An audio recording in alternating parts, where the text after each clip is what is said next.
I'm here with Eitan Levine. He's a comedian. You're a journalist. You're a writer, and we're coming to you from Central Harlem. You live in this area. Yes. And I used to live in this area.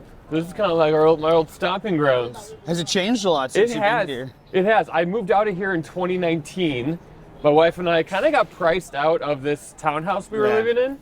We had like the first floor on 132nd. Some college kids moved upstairs like 7 months before our lease was up. Yeah. And they just like made so much noise and like they were up all the time. Those kids. They're playing wall ball. Dude, I love wall ball. It's like my favorite game. I think I invented it. But they were just like obnoxious. And then the lady who lived below us was like this sweet, eccentric like performance artist.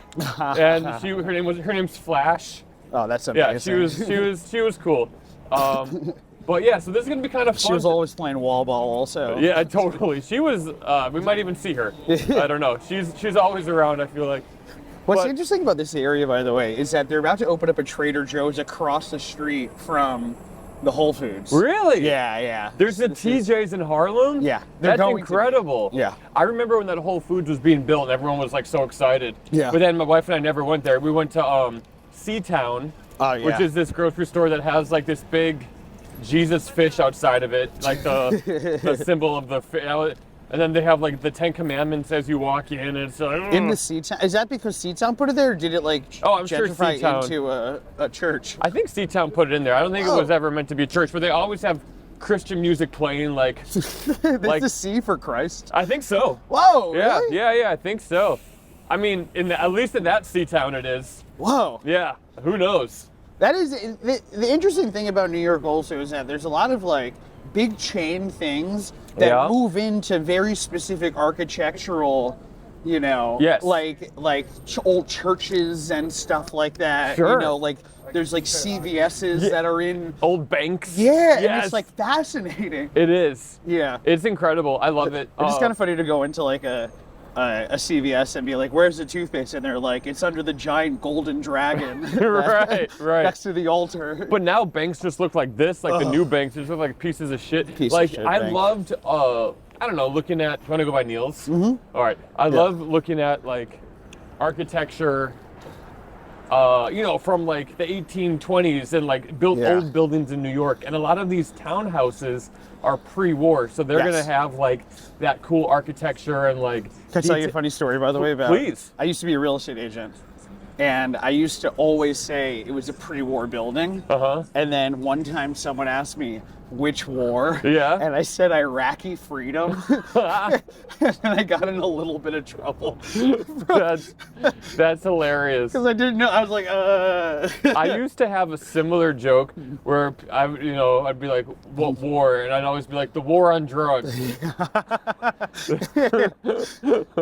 And I mean, your joke's funnier, but this architecture is interesting also, but this like building doesn't really fit into the rest of it. No, that's definitely like a newer building, don't you think? Yeah. But so, how long have you lived in this area? I moved. So I'm from New York originally. Grew up in Jersey. Gang. Are you from Jersey? No. Oh yeah. Where are you from? Wisconsin. Oh, Wisconsin. Yeah. Yeah, it's all right. Yeah. It's like the New Jersey of the Midwest. A lot of cheese. Yeah, lots of cheese. No Italian accents though in Wisconsin. No, not a lot. Nope. I lived in Israel for a year, and after Israel. Wow, what part of Israel? Right outside Beit Shemesh on a yeshiva. I used to be. I don't know anything. I don't know why I asked where. I don't know anything about. I've been to Israel. I don't know anything about it. Oh, where'd you go? I can tell you where. This is when I was working on cruise ships. I got on a ship in Istanbul in like Turkey, and we went to Israel. And I got off and walked around a bit, then went back on the ship. But I don't know. Oh, Haifa. That's probably at the port cities or something. Yeah. That sounds familiar, actually. Yeah. Wait, what'd you do on cruise ships? That's cool. I used to juggle and perform on them. Yeah. I slept through my callback to be an improv comic on a Norwegian cruise line ship. Oh, with improv, with Second City. Yeah. Oh man, Nick Vatterott did that. Yeah. He's a good, really funny comic. There's like a wild group of names that did like cruise ship comedy. Anyways, okay, so I go to after Israel. I basically lived like a half hour or 40 minutes outside of Jerusalem. Wow. And then I came back to America. I went to college in New York, and then I stayed here. I then moved to the Upper West Side in an apartment on Central Park West. Okay. The apartment, location-wise, was incredible. Yeah. It's no better place. What in Central Park West? Like 103rd. Yeah. Oh yeah, that's beautiful. Right by the BC train. Yes. I didn't have to cross the street. You really can't go wrong there. That's great. It was well. The only issue was that the building was super cheap, but they were trying to make it worse so that everyone move out so they can make it luxury. So they stopped updating everything. We had DSL. Oh, which really? is a service. Verizon didn't even know they had the ability to do that. Wow. When it came time to hooking it up, it was insane. Then that's wild. The biggest problem was that our packages would go missing. One time I had a very big package go missing, and I go to the super and I'm like, where's my package? And he's like, I don't know, man. And I go, I'm gonna go knock on everyone's door until I find this package, and then I leave the house, and then I get back to my room. 5 minutes later, he's there with the package. It was like shit so like shady. That. It was shit like that. That's so shady. And they had the package the whole time. He had the fucking. I think they told him to take the packages, but then he knew that I was going to cause a big stink. Yeah. There was another thing that happened where we had the biggest mouse problem in New York. Apparently, the Orkin guy said that we had the biggest mouse problem of all of the Upper West Side. The Upper West Side has the biggest mouse problem in the world. So was that true? It's actually how many true. mice per person? Like thousands, millions probably. No. It's disgusting. But every day, so we used to put the mouse traps out, right? I would kill like 5 or 6 mice a day. In your unit? Yeah, and then what it would do also, because mice are psychological. Oh. Mice, you hear them scampering around. If I had a bag on the floor, all of a sudden I hear the bag shaking and stuff like that. Yeah. You would see their poop everywhere. Yeah. So it was mind games, right? So what we would do is that if we clogged the hole, they would make new holes. Yeah. And you wouldn't know where they were coming from. So we just left the holes unclogged. Yeah. And put traps under them. And I killed so many that this is a good joke. I killed so many. I used to call the apartment Mauschwitz. That's funny. I mean, that you can make that joke. I can make the joke. I lived in Israel for a year. Yeah. You can make a joke. And you're also Jewish. Yes. Yeah. You're Jewish. You've been on cruise ships, you know. Yeah. But I called it Mauschwitz, and when I told my mom that, my mom laughed really hard and then said, "Stop." That's really funny. Yeah. Anyways. Yeah. So this is Neil Patrick Harris used to live in this area. He still does, doesn't he? I thought that he moved. Oh, did he? It's just an interesting area. So his house was this one right here that's under construction. Yeah, it doesn't look like anyone lives in there anymore. I think that he famously moved away. So right here was where Neil Patrick Harris used to live, and where the Shake Shack is on the corner over here, there used to be an Applebee's. And the one and only time my wife went to the Applebee's, we were sitting right by the window, and we saw Neil and his husband David come out. And I had worked with Neil in 2012. We did like some shows together, and I was like, so I kind of know him a bit. You know, we like email and stuff. And I was like, oh, maybe I should run out and say hi, but it would be so weird. Yeah. Outside of his house. Yeah. Hunt him down. Hunt him down. But yeah, it doesn't look like he lives there anymore.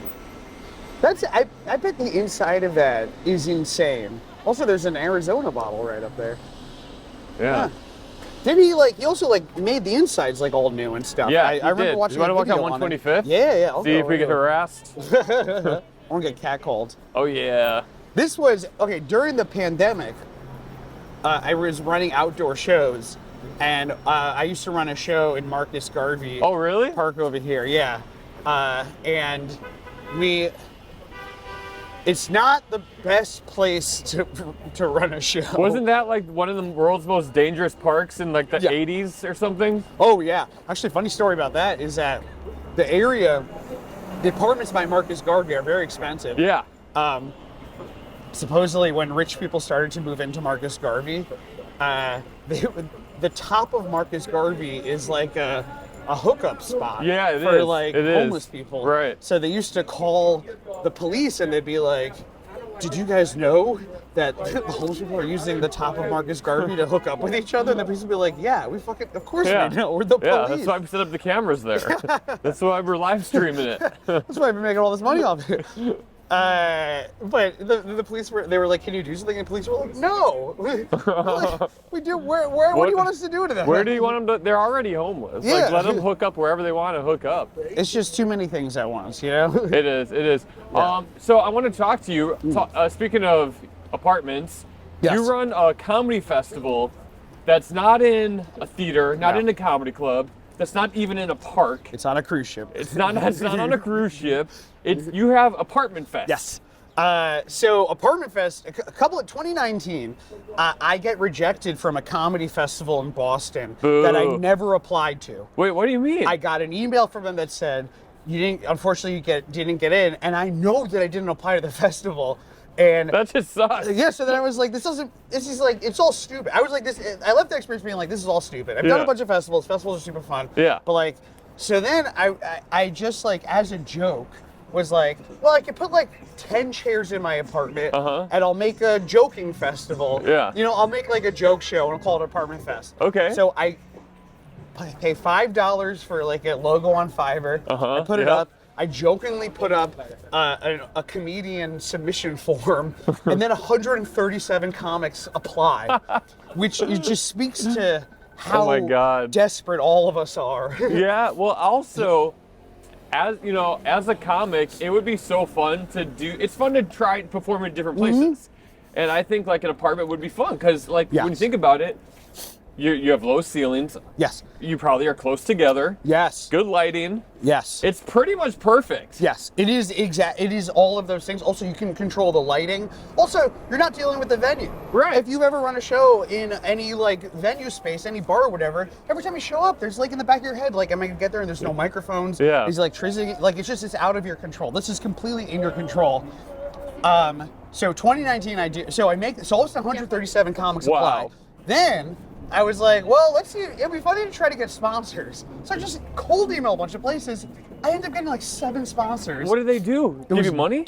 No, it was all like 10 cases of beer from New Belgium Brewery, or you remember dough, the scoopable cookie dough that closed down? They send over 75. What? Servings. Of it. Did you ever think you were in way over your head? Oh, the entire. Oh my God, this caused a. I don't want to say caused a rift, but like it definitely, like, my apartment, my roommate. Yeah. You know, God bless him for putting up with everything like that. I happened to have lived with comics at the time. I definitely, in retrospect, would have done significant things different. It became too big. Yeah. Like, I almost got evicted at one point. Yeah, totally. I thought that it was going to be a joke, and then all of a sudden, it was going to be one show. Yeah. And then all of a sudden, it was a weekend of shows. And like 2 shows on Saturday. You know, if the apartment capacity was 30 max, I think we had like 45 at like one of the shows. It took off. And then the people in your building complain? Totally. I would have complained if I was them. At the time it was a rude thing. I moved. I will say the place I'm in now, I'm able to do it. Oh, okay. So you're in a new apartment, a different place. Okay. So the 2019 was this in the mouse-infested one on the Upper West Side? The what? The mouse-infested apartment? Yes, this was in the mouse, which is also why, to be completely honest, I was like, fuck them anyways, you know? So I was if they want to, what do they do, complain about me? Right. Like, you know. But it goes well. It goes super, super well. The pandemic happens, well, and then... I want to know some of the names you had on the first one. Oh, Broussard. Wow. Corinne Fisher headlined. You know what's funny? We ended up doing a Best of Festival and like an industry panel kind of thing, because it took off in the dumbest fucking way.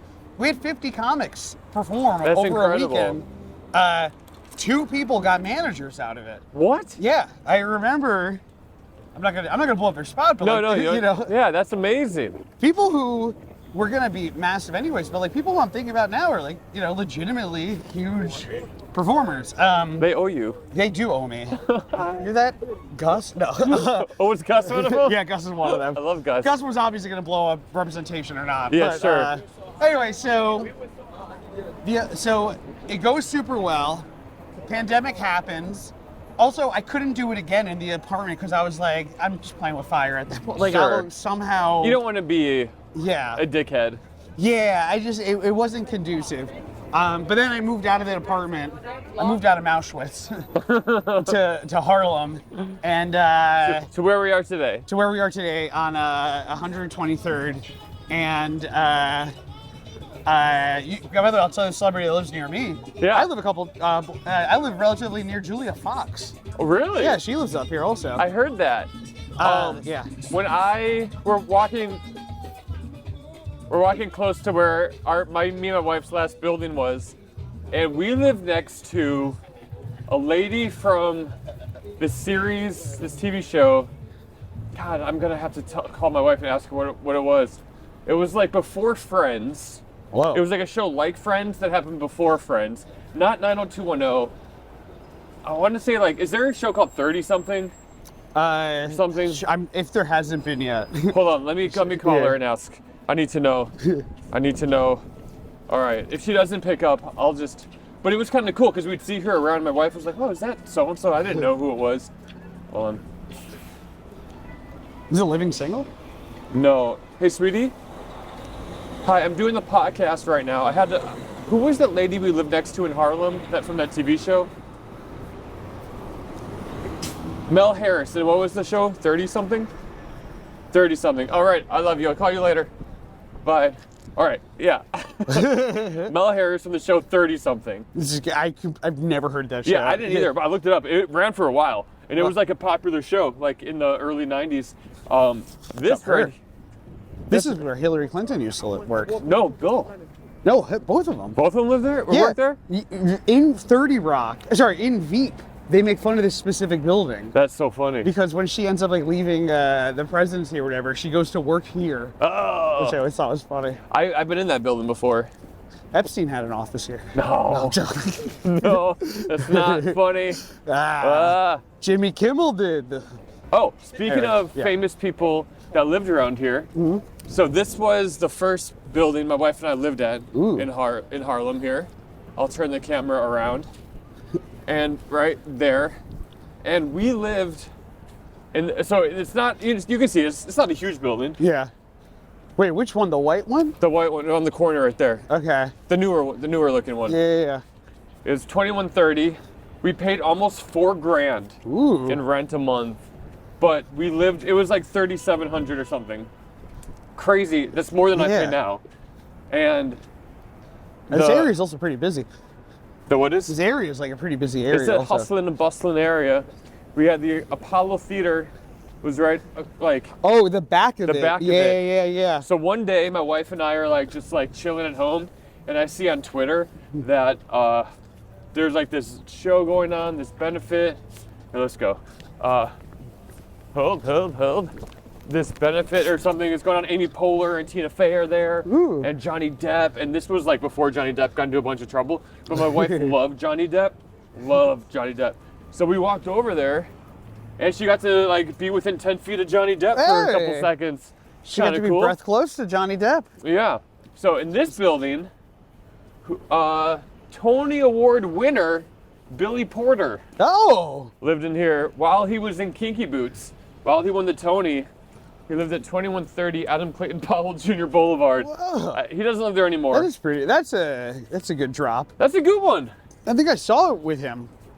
Yeah, it was a good show. It was awesome. I loved Kinky Boots. You know, I auditioned for Broadway once. You ever auditioned for Broadway? I have never auditioned for Broadway. Can you sing? I cannot. It was for Book of Mormon. Oh. For the touring company after so it releases. It was the biggest thing in the world. Yeah. Actually, aside from Hamilton, I think it was like the biggest musical moment in the city I'd ever experienced. Yeah, maybe Rent. Yeah, it was. You could not get Book of Mormon tickets for a year. Wow. And change.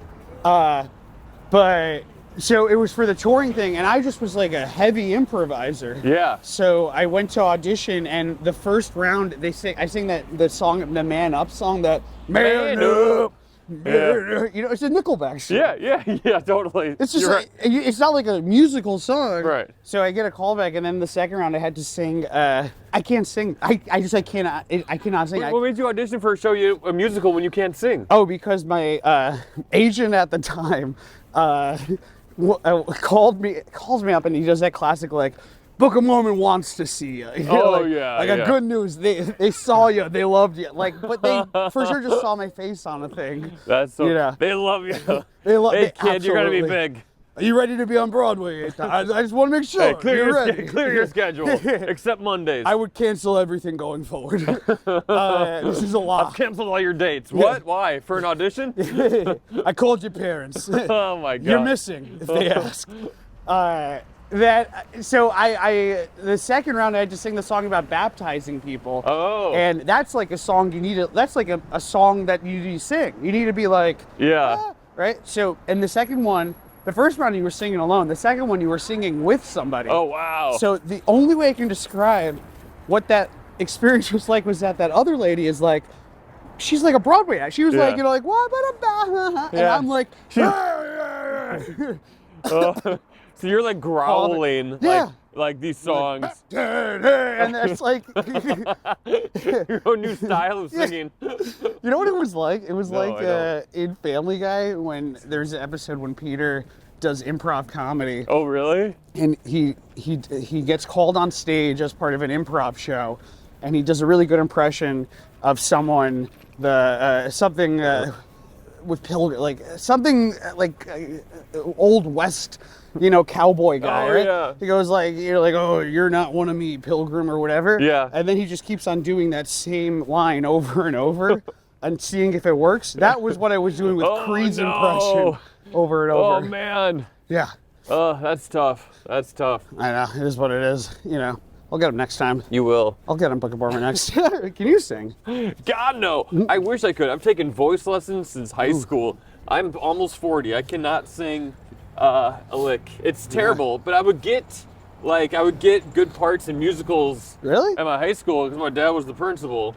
So a little nepotism, but I also I was an okay actor. Like I wasn't, I've been acting since I was like a little kid. Yeah. So it's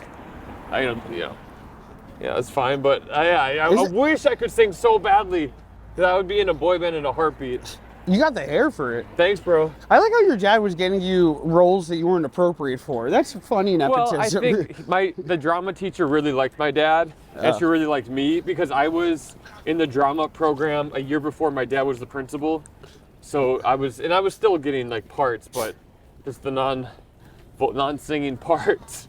But it was fun. I used to do musical improv. Oh, that's fun. The I would thing love about that. musical improv is that 80% of the people there are either really good at singing or good at the comedy side of it. Sure. There's a 20% of the people are great singers and comedically, are great. Yeah. So I used to hang out with a lot of people that just had the voices of angels. Oh, yeah. And I would feel so inadequate. So what would you do? You Nickelback it? Yeah, I would Nickelback it. All the time? Totally. Do they ever all sit the you down and time. be like, hey man, it's still a lot of the same thing? Yeah. I was like, what, you want a different kind? Do you want slower Nickelback? And they're like, no. The Nickelback I can do Creed. Yeah. I went to Ellen's Stardust Diner for the first time. Oh, recently? Ever, yeah. Oh. Yesterday. Wow, yesterday. Did you wait in line?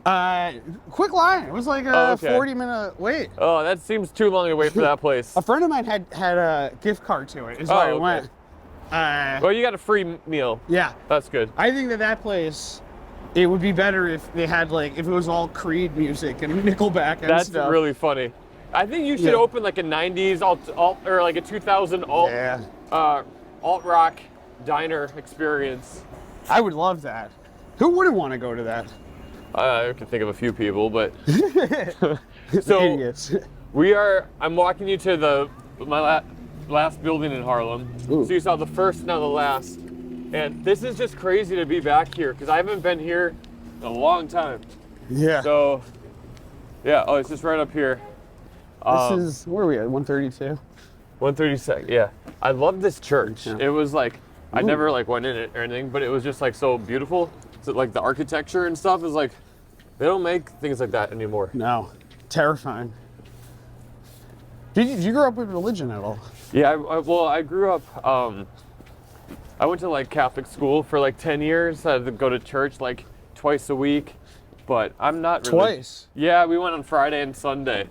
I didn't know that there was a Friday thing. Well, so in my school, the school I went to, every Friday the whole school would go to mass, and then my parents as a family would go together on Sunday. And like my brothers and I, we always fought it. Like, I don't want to go to church. Church is stupid.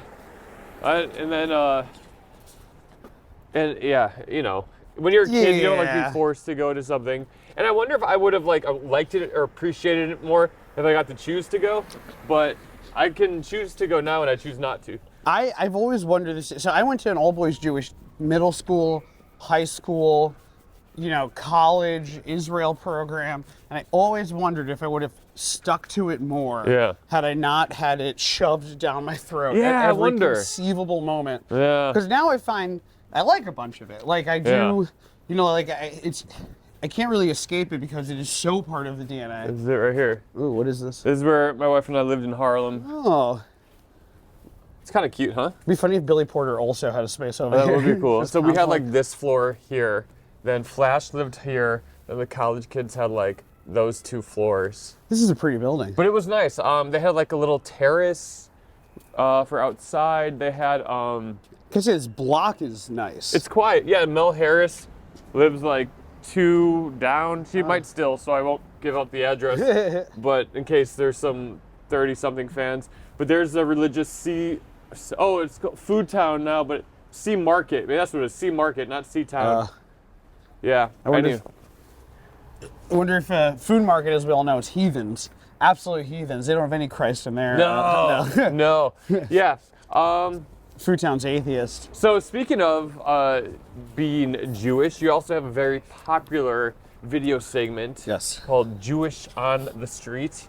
Well, yeah, it was honestly just Man on the Street stuff that was always Jewish-y themed. The biggest one that I had was called Jewish or Anti-Semitic, where I just asked people if stuff was Jewish or anti-Semitic, and it took off. College kids loved it. It was so funny. It was watching a bunch of like, I don't know, 18-year-old kids be like, hey, I recognize. That's really funny. One time I was shooting a bunch downtown in Washington Square Park, and it happened to be that it was 420, but that was like coincidental. This kid is like baked, completely baked, just watching us do the interviews.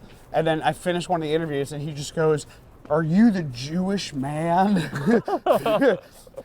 You're like, like, yeah, I am the Jewish man. Yep. Did you perform at the Chosen Festival? No, but actually maybe I have. I didn't perform at the Big Tent thing, but I performed at maybe another part of it. All right. Did you? No, I'm not Jewish, so I don't think they would let me. I think you gotta come in. Well, my grandpa was a Jew, and then he converted to Christianity when he met my grandma. Yeah, that's how it goes. That is always how it goes, yeah. You know what it is? It's a lot of Jewish women have like an easy part to their existence where no matter what they do, they'll be, you know, plopping out a Jewish baby. Yeah. Versus I need to have like, you know, a consenting Jew on the other side for that. No, that makes sense. Checks out. Yeah, it checks out. Anyways, yeah, Jewish or Antisemitic was a big popular thing. Can we play? Yeah, let's play. The concept for it is that there's, as everyone knows, everything in life, it's either Jewish or it is anti-Semitic. It either reads very Jewy or it reads kind of anti-Semitic. For instance, I would say fire hydrants, very Jewish, Christmas-themed fire hydrants. Wow. Maybe a little anti. Oh, yeah. That's okay. So let's talk about this then. So I have a couple that I prepared. Oh, wow. Okay. For you. So I got 3. Okay. The first one is AI, Jewish or anti-Semitic? Jewish. Why? Because it's all knowing. And I feel like a lot of like old rabbis have all the knowledge, all the power. So would I be correct? Yes, that you are correct. It is very Jewish. It's a big know-it-all. And know-it-alls have done very well in the Jewish community over the years. It's just the way that it has happened. I did find a very interesting thing when I was Googling this, is that the Hasidic community has an official stance on AI. What are they? They are against it. What? The Skver Hasidim, which is a sect of Hasidic Jews, the rabbis wrote a letter saying that it was heresy because they were afraid that someone could just be like going to ChatGPT and be like, what Shabbos, Shabbos ends at this time and this holiday starts at this time. What do I do? You know? Yeah. And normally there's a rabbinical answer to that. but now you can chat GPT the answer. So they're afraid that people are going to start getting their answers to rabbinical questions from AI. That's a really specific reason not to like AI. It's also, AI is so scary because you would think that of all of the positions, the jobs out there, the most secure jobs are these like religious-based jobs. Yeah. Even religion is like AI perfected the Torah. Yep. Yeah, that's true. That's true.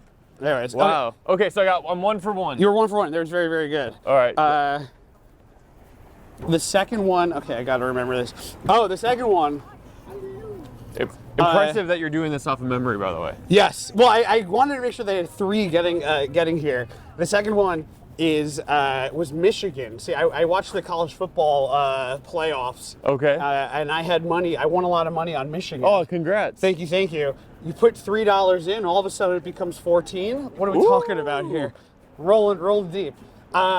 Michigan, Jewish or anti-Semitic? I'm going to say anti-Semitic. Why do you say that?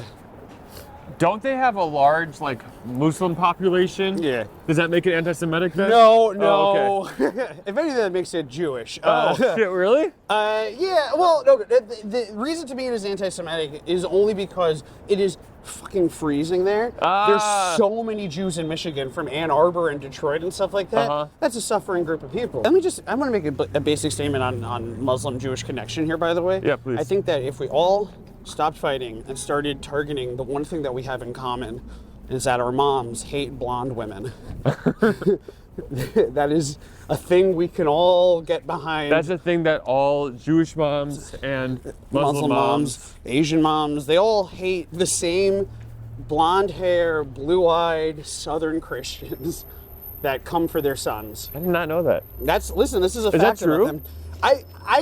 I've thought long and hard about this. All right. About the things that we have. Obviously, we have a lot more in common than that, but I think that is the most. That's just a starting point. Yeah. Once we get to there, we can jump off and figure it out. Okay, so I got that one wrong. You got that one wrong, but still liked it.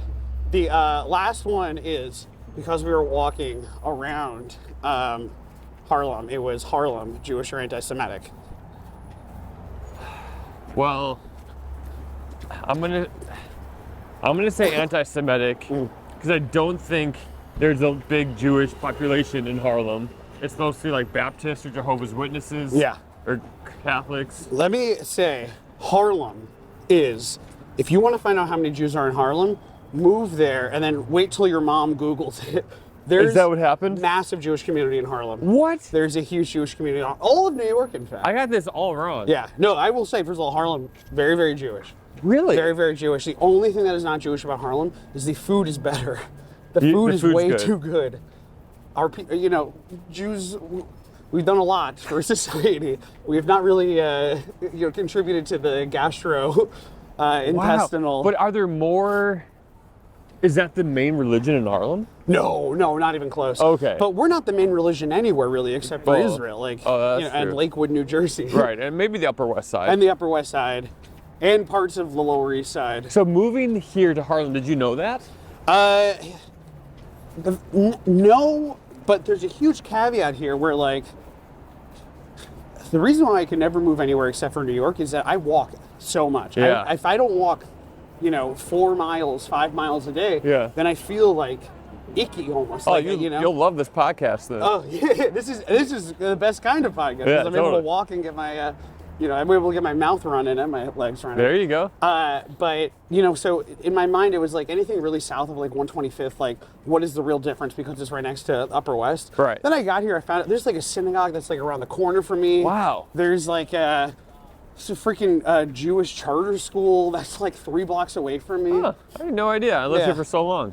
Eitan, thanks so much for hanging out with me, for walking, for talking. Anytime. Where can people find you? At Eitan the Goalie on all my stuff. Plus, I do a twice a week live stream show from my apartment. We'll get you on. Really? Called Champagne Shiva, Tuesdays and Thursdays. Where's that, on YouTube?